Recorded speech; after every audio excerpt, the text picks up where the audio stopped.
ciri khas dakwah salafiyah adalah senantiasa memprioritaskan dakwah kepada tauhid. Ya, senantiasa memprioritaskan, ingat ya, memprioritaskan, bukan hanya membahas tauhid saja, mengesampingkan pembahasan-pembahasan yang lain. Jangan gagal paham. Namanya memprioritaskan di situ adalah lebih mengutamakan dakwah kepada tauhid daripada perkara-perkara yang lain di dalam agama, tanpa mengesampingkan perkara tersebut. Perkara sholat, rumah tangga, akhlak, perkara ibadah, dan yang lainnya, tanpa mengesampingkan. Coraknya dakwah salafiyah itu adalah kental dengan seruan, ajakan untuk beribadah hanya kepada Allah Subhanahu wa ta'ala, dan memberantas kesyirikan kepada Allah.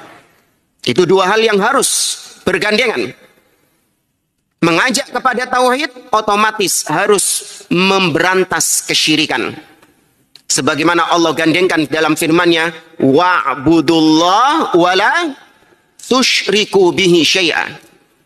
Beribadalah kepada Allah dan jangan kalian menyekutukannya, berbuat syirik kepadanya dengan sesuatu apapun. Namun ternyata ada sebagian oknum-oknum orang yang menisbatkan diri kepada manhaj salaf, justru malas menyeru manusia kepada tauhid. Tidak lagi mau menyeru manusia kepada tauhid dan memberantas kesyirikan. Karena menurut mereka resikonya terlalu berat. Kalau kita terus fokus dakwah kepada tauhid, maka kita akan ditinggalkan oleh kaum muslimin.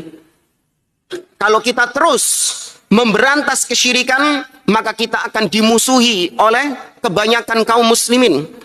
Karena itu akan timbul gesekan-gesekan. Ya, dakwah seperti ini rentan timbul gesekan-gesekan. Ya, sehingga mereka memilih dengan istilah lebih bijak dalam berdakwah. Apa maksudnya? Mengesampingkan pembahasan tentang tauhid, mengesampingkan pembahasan tentang syirik, mengesampingkan pembahasan tentang akidah, tentang manhaj yang itu merupakan ciri khas dari dakwah salafiyah yang sangat kental di situ dari zaman ke zaman. Dikesampingkan oleh mereka. Ya, bahkan yang lebih parah, sebagian orang yang menisbatkan diri kepada dakwah salafiyah justru nyinyiri orang-orang yang menyeru kepada tauhid. Ngembosi orang-orang yang menyeru kepada tauhid. Dianggap nggak bijak dalam berdakwah, dianggap ngerusak dakwah, dianggap memicu konflik, dianggap memecah belah barisan umat, dan lain sebagainya. Ini bukan keluar dari lisannya ahli bidah, tapi keluar dari lisannya orang-orang yang menisbatkan diri kepada manhaj salaf. Dianggap oleh manusia sebagai orang yang di atas manhaj salaf. Namun muncul keluar dari lisannya nyinyiri dakwah kepada tauhid, gembosi dakwah kepada tauhid. Bahkan na'udzubillah, sebagian di antara orang yang nyinyiri dakwah tauhid ini lebih suka dakwahnya itu bertemakan politik-politik. Ya, sudah kemasukan virus apa? Hizbiyah, kemasukan virus ikhwanul muslimin, menyibukkan umat Islam dengan urusan-urusan politik. Kita katakan dakwah merupakan ibadah yang sangat mulia. Kenapa ya ikhwan? Kalau kita renungkan tentang umur kita yang terbatas, dan kita renungkan tentang kemampuan kita yang terbatas, dan kalau kita berpikir ekonomis bagaimana bisa dengan modal sedikit namun mendapatkan keuntungan sebanyak-banyaknya, maka ibadah yang terbaik untuk bisa meraih keuntungan yang sebanyak-banyaknya adalah berdakwah di jalan Allah Subhanahu wa taala. Ingat sabda Nabi sallallahu alaihi wasallam, "Man dalla ala khair falahu mithlu ajri fa'ilihi." Barang siapa yang menyuruh kepada kebaikan, orang kemudian mendapatkan hidayah atau melakukan suatu kebaikan, maka bagi dia pahala orang yang mengamalkannya. Itu bayangkan antum berdakwah dengan internet misalnya, atau antum berdakwah dengan ceramah, atau antum berdakwah dengan menyebarkan tulisan-tulisan atau dengan makalah-makalah.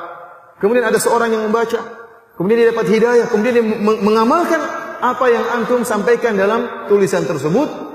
Kemudian dia mengamalkan kebaikan tersebut selama 20 tahun, maka antum tinggal ongkang kaki di rumah, seluruh pahalanya juga ngalir sama antum. Ini makanya pahala capeknya cuma sebentar. Tetapi setelah itu pahala terus mengalir kepada antum. Bagaimana lagi jika antum kemudian menyelamatkan seorang dari kesyirikan?